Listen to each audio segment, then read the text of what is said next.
Your energy has a leak. Right now, as you sit here, something in your field is draining. Quietly, steadily, like a faucet left running in a room you forgot existed. You felt it as brain fog, as anxiety that has no clear source, as a heaviness in your limbs that sleep never quite fixes. By the end of this, you'll understand exactly where that drain is and how the earth beneath your feet has been waiting to seal it shut. There's an old practice that nearly every ancient culture shared. The Vedic traditions called it connecting to Prithvi, the earth element. Indigenous Australian ceremonies involved lying directly on the ground for hours before spiritual initiation. Taoist masters stood barefoot on stone to draw yin energy upward through the kidney meridian. These weren't wellness trends. These were survival technologies for the soul. And then, somewhere along the way, we paved over the connection. Literally. Rubber soles, wooden floors, concrete everywhere. The average person in a modern city can go weeks without their skin touching the actual ground. Think about that for a second.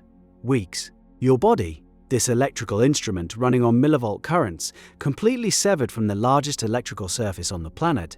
So what happens when you finally reconnect? The physical science is straightforward enough. The Earth carries a negative electrical charge.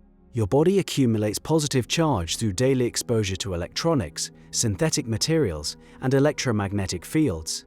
When bare skin meets ground, electrons transfer, free radicals get neutralized, inflammation markers drop. Your blood viscosity changes. Red blood cells that were clumping together begin to separate, flowing more freely. This has been measured in labs, real equipment, real readings. But the energetic dimension is where things get interesting, and where most conversations about earthing stop too soon, because the physical electron transfer is a doorway into something much larger. In every serious energy tradition, the root chakra, Muladhara, governs your sense of safety, your right to exist, your connection to the material world. When this center is depleted or blocked, everything above it wobbles. Your creativity loses its anchor. Your heart center can't fully open because there's no foundation underneath it. Your intuition fires, but you can't trust it because you feel fundamentally unstable. You've experienced this. That period in your life when everything felt uncertain, when you couldn't make decisions, when your thoughts spiraled and meditation felt impossible, that was an ungrounded energy body trying to operate without its base. Earthing addresses this directly.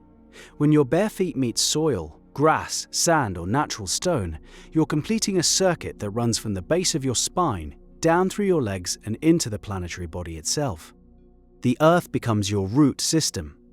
The Taoists understood this as drawing from the deep yin reservoir, cooling, stabilizing, gathering energy that balances the scattered yang of mental activity and emotional reactivity. Here's where most people make a critical mistake though. They treat earthing like a supplement. 20 minutes barefoot in the yard, check the box, move on. And then wonder why the anxiety comes flooding back by dinner. Earthing works on a different logic than the quick fix mindset. The earth operates on geological time. Patience measured in millennia. When you place your feet on the ground, you're asking your nervous system to sync with something ancient, slow, and immovable. That sync doesn't happen in the first 5 minutes. The first 5 minutes, your mind is still chattering. Your body is still holding its habitual tension. You're standing on the ground, but you're living in your head. The shift begins around the 15-minute mark. Something in your breathing changes. Your jaw unclenches. The mental commentary slows. Gaps appear between thoughts where before there was only noise. This is your energy body beginning to discharge. All that accumulated static from screens, from arguments, from suppressed emotion, from fluorescent lighting and recycled air. It's moving down and out, like water finding a drain. After 30 minutes, something else happens. You start to receive. The exchange becomes bidirectional. The Earth's frequency, that steady pulse sometimes called the Schumann resonance, hovering around 7.8 Hz, begins to entrain your own biofield. Your brainwaves drift toward that same range. Alpha and theta states, the same frequencies reported during deep meditation by practitioners who've trained for years. The ground is doing the heavy lifting for you. But the real transformation happens when earthing becomes a conscious spiritual practice rather than just a physical one. And this is the piece that changes everything. Neville Goddard taught that assumption hardens into fact. Your dominant state of consciousness becomes your reality. Energetic grounding is the mechanism through which assumption finds its anchor in the physical world. Think of it this way. You can hold a vision, an intention, an imaginal act with tremendous clarity, but if your energy body is floating, unattached to the material plane, that vision stays in the etheric, beautiful, vivid, and impotent. Grounding is what gives your inner state a delivery address. The next time you stand barefoot on the earth, try this. Close your eyes, feel your feet, really feel them, the texture beneath you, the temperature, the slight dampness or warmth.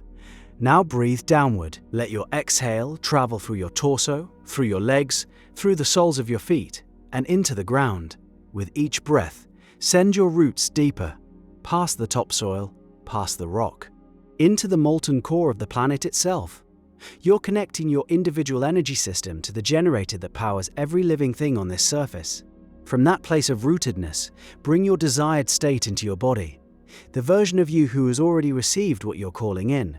Feel that person's posture, their breathing pattern, the quiet confidence in their chest, and feel how that state is now anchored, not floating in your imagination, but threaded through your legs and planted in bedrock. That is grounded manifestation. That is assumption finding a home in matter. There's a reason mystics across traditions went into caves, sat on mountaintops, slept on bare ground during initiations. They understood something we've intellectualized away. Spiritual power flows through the body, and the body belongs to the earth. Attempting to raise your consciousness while ignoring your ground connection is like building a skyscraper on sand. You can get impressively high. You just can't stay there. Some of you have felt this. Intense spiritual experiences followed by crashes, sudden clarity that dissolved within hours, meditation breakthroughs that didn't translate into daily life. The common thread in all of these is insufficient grounding. Your system opened to higher frequencies, received information, touched expanded states, and then had nowhere stable to integrate them. So the energy scattered, the insight faded, and you concluded that the experience was temporary when the real issue was structural. Grounding practice fixes the structure. It builds a vessel strong enough to hold what the higher centers download. Every single day, a few minutes of intentional contact with the earth, feet, hands, spine, whatever meets the ground, while consciously directing your energy downward. This becomes your energetic hygiene, as essential as brushing your teeth, but infinitely more consequential. A skeptic within the spiritual community might ask, if it's this simple, why does anyone struggle? Why isn't everyone walking around grounded and manifesting effortlessly? Because grounding confronts you with the present moment, and the present moment for many is exactly what they're using spiritual practice to escape. Visualization is pleasant, affirmations feel good. Grounding asks you to be here, in this body, on this earth, with whatever you've been avoiding. The resistance to grounding is itself the diagnostic. It reveals how far you've drifted from your own foundation. The Hermetic principle of correspondence tells us that what happens below mirrors what happens above. Your relationship with the physical earth reflects your relationship with material reality itself. If you're dismissing the ground beneath you as just dirt, you're energetically rejecting the very plane where your manifestations need to land. Reverence for the earth and mastery of physical creation are the same gesture. Start tonight. Step outside after dark, when the ground has cooled and the world is quiet. Stand barefoot on whatever natural surface you can find. Grass, soil, even a patch of exposed stone. Close your eyes, stop trying to ascend for once, and descend. Go down. Root yourself so deeply that when the storms of doubt and distraction hit tomorrow, and they will, you sway like a tree instead of snapping. Your energy body already knows how to do this. You've just been wearing shoes.